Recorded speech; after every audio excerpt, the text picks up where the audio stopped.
বন্ধুরা দেখো মাংসটা আগে কষিয়ে নিচ্ছি। দেখো সমস্ত মশলা পড়ে গেছে, তেল দিয়েছিলাম, তারপরে একটু পেঁয়াজ, তেজপাতা, আস্ত গরম মশলা, একটা শুকনো লঙ্কা দিয়েছিলাম, তারপরে একটু পেঁয়াজ দিয়ে ভাজা ভাজা করে তারপরে একটু আদা বাটা, রসুন বাটা দিয়েছি, তারপরে আবার পেঁয়াজ টমেটো বাটা দিয়েছি, দিয়ে মাংসগুলোকে দিয়ে দেখো কষিয়ে নিচ্ছি। হলুদ গুঁড়োও পড়ে গেছে, লঙ্কার গুঁড়ো পড়ে গেছে, একটু অল্প করে ধনের গুঁড়োও দিয়েছি, দিয়ে ভালো করে কষাচ্ছি।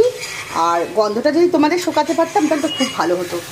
এত সুন্দর এখানে গন্ধ বেরোচ্ছে না মাংসের, একটা কষা কষা, সমস্ত কিছু পড়ে গেছে। একটু কষিয়ে নিয়ে তারপরে আমি পেঁপে আলু দিয়ে একটু প্রেশার কুকারে সিটি মেরে দেবো। তোমরা কারা কারা এরকম মটন খেতে ভালোবাসো? আর মটনের সাইজগুলো দেখেছো? একদম দামড়া দামড়া না, বলেছে একটু ছোটো ছোটো সাইজে সিদ্ধ হবে, বেশি ছোটো না বেশি বড়ও না। আমরা এমনি সাধারণত মটন একটু বড় বড় পিস খাই। আজকে ছেলেকে বলেছিলাম যে একটু ছোটো ছোটো করবি, রান্নাটা একদম খেতেও ভালো লাগবে। তো মটন কষা করছি।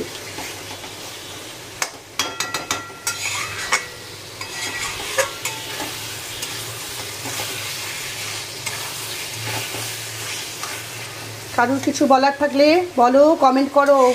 কারা কারা খাবে মাটন কষা? আর পেঁপে পড়বে না, হালকা হালকা ঝোল ঝোল রাখবো, দারুণ টেস্ট হবে। কষাচ্ছি ভালো, বন্ধুদের সাথে একটু দেখাই। আবার এই কষানোটা চলে যাবে, এখন ফেসবুকে দেখাবো একটু বন্ধুদের, বুঝেছো? মনটা তো একটু খারাপ, ছেলে চলে যাবে, তাও একটু তোমাদের সাথে কথা বলছি মনটা একটু ভালো রাখার জন্য।